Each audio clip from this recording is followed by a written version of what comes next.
Well, congratulations, not just on the film, but on the success of the book as well. Thank you. What was your reaction when you'd not only watched the final film, but obviously now the reaction of critics and audiences has just been overwhelmingly positive? That's a funny thing, that, and I learned it through the books. I mean, I've written 9 books now, and in a way it's like raising a child.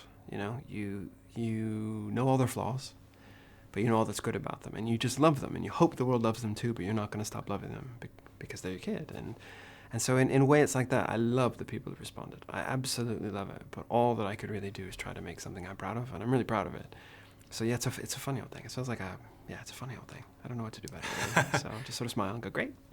It got to me a couple of times, made me cry a couple of times. Oh, good. So there we go. Well, crying is healing, so you're welcome. So, yeah. Were you approached to write the screenplay? Was that something that they wanted to do from the beginning, or was it kind of a process that they? There was no they, instead? actually. Oh. I wrote it on spec because I was having meetings about the book, and most were really positive, but there were a few suggestions, just from a few people, about how it might be changed in ways that I felt softened it.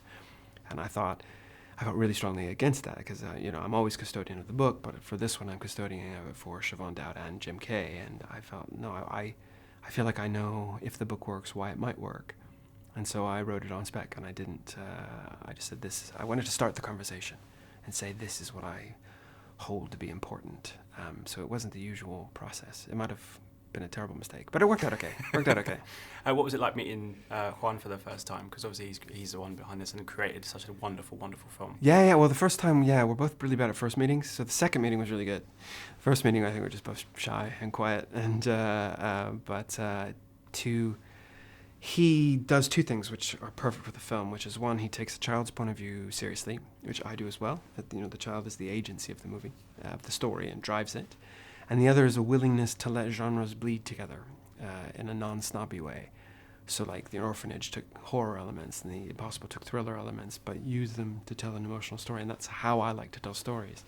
And that kind of freedom and limberness is exactly what a Monster Calls needed. It's an unusual thing to try to get to film, and he had the right combo. When he told you about the people he was thinking of in terms of cast and the cast he has now assembled, and obviously Liam Neeson as the monster, Mm-hmm. What was your reaction when those names kind of popped up? Oh, I mean, I laugh. I lived in LA for 10 years, and I met many waiters who had Brad Pitt attached to their scripts. So you just laugh, and then but then Liam Neeson shows up, and you think, oh wow, this is a real thing. And he's so good. He's almost too inevitable in a way. But there's a good reason for that. That voice, that incredible voice. And on the other end of it, we had, I wrote this impossible role for a young actor, and thought, I'm ready to adjust it if we need to, if we can't find who we need. And then Lewis MacDougall just keeps hitting it out of the park every time he auditioned. So I don't know. I always say you should shoot for the moon, because you might not hit the moon, but you might hit something interesting on the way. You might get close. Close. Now you've written a script for this. Are you looking to do more kind of movies and write some more scripts, or are you going to go back to books? I think the only person who should tell a writer what to write is the writer. And so, I consider myself a novelist first, but I've written other screenplays. I've just finished up the Doctor Who spin-off show. Oh, wow. And, on BBC 3 now. And called Class. And so, just any way to tell a story, any way to avoid complacency, because complacency, I think, is death to creativity. Yeah. Well, congratulations on the film. It's just wonderful, and thank you so much for your My time. pleasure. Thank you very much. Ladies and gentlemen, you're watching Hey You Guys!